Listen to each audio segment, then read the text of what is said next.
Okay, we are going to go over this circuit and explain how this tube is actually going to operate.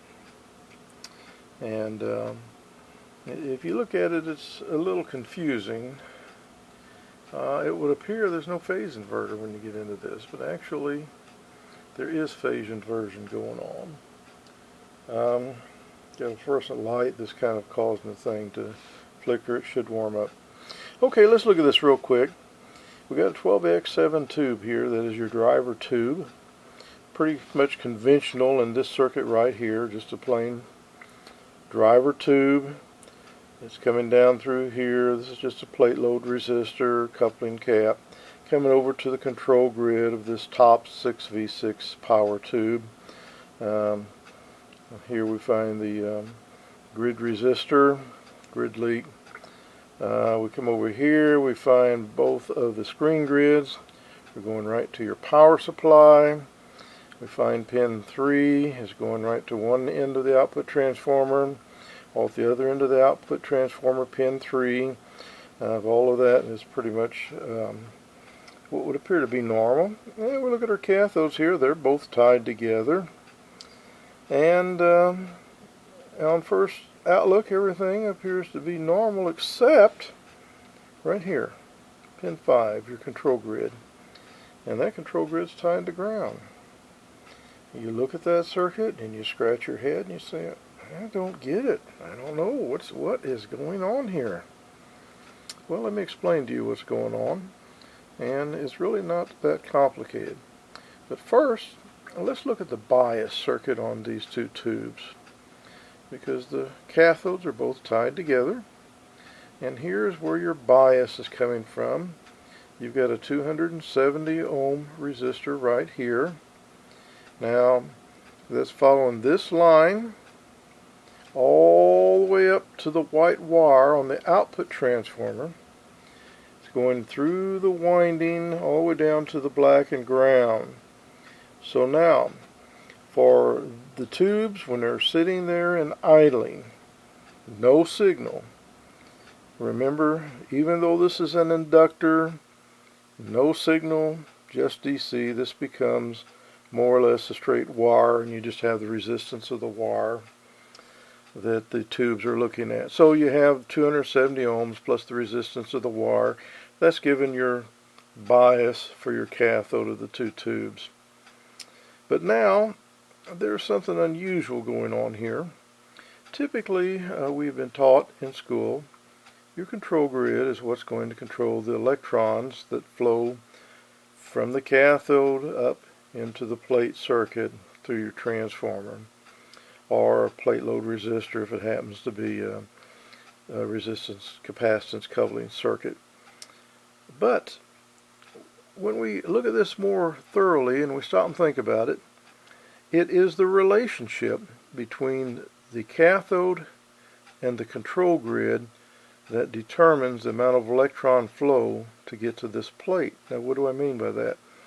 Well, if this is setting at 0, we'll just say this as an example.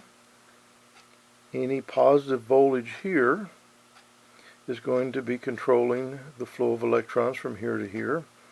And if you make this more negative here, it's going to slow down or stop the flow of electrons. And so the variation from this element to this element determines the flow of electrons going through the tube. It's the relationship between this and this. Alright, this is control grid controlled circuit. This tube is actually a cathode controlled tube. The control grid is tied to ground. So the variation of voltage between the cathode and the control grid is going to determine the conduction or lack of conduction through this tube. Just the same as it would through here, the only difference being the control grid is fixed, the cathode's not. So the variation of cathode voltage on this tube controls the current flow here. The variation of control voltage determines the amount of flow through this tube. Now, where is the cathode drive coming from? Well, it's coming out of this transformer. So what we have is this tube functioning as it normally would, driving the output transformer, generating a voltage through this winding. This winding with its generated voltage is coming all the way back through this resistor back into the cathode. So now when this tube amplifies, it is sending a voltage back down to the cathode of this tube, causing this cathode to go up and down, causing this tube then to conduct more or less, and it's out of phase with that tube. So the top half is a control grid controlled circuit. The bottom half is a cathode controlled circuit. Very unusual. Cathode driven, control driven. Then the output transformer, extra signal coming out of the transformer back to this tube, driving that tube. Very unusual. And now somebody would say, well, what is all of this? What's all this stuff that's tied on here?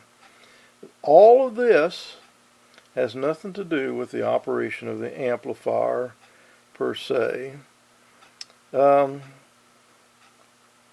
It simply is a high frequency pass circuit, a high impedance pass circuit to drive a piezo high frequency tweeter.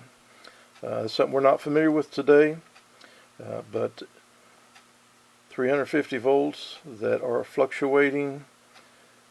And first thing here is a blocking cap, an inductor and a resistor to make sure that those lows don't get through, another blocking cap, another resistor here to cut it just a little, and that is just driving your piezo high frequency tweeter.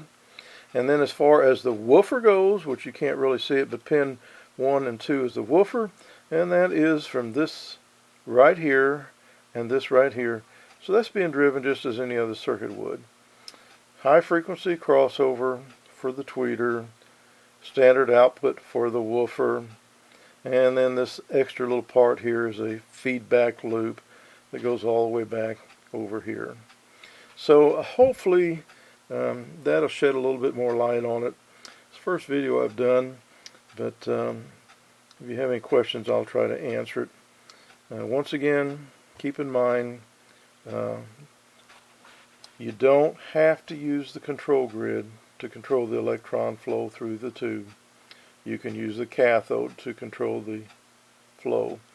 PV amplifiers used a cathode driven circuit on a few of their tube output amplifiers, and I'm thinking maybe the Heritage, if I'm not mistaken, used a cathode driven circuit. And Music Man amplifier, some of those also used a cathode driven circuit. So anytime you see where the control grid is tied to ground, you can almost guarantee it's going to be a cathode driven circuit. Also, one other note that I might mention, positive voltage on the control grid will make the tube conduct higher. It's just the opposite on the cathode. Positive voltage here makes it conduct less, because in a relationship, if this is positive, that becomes more negative. So that's just a little truth table that you need to keep in mind. Alright, hope this helped you out.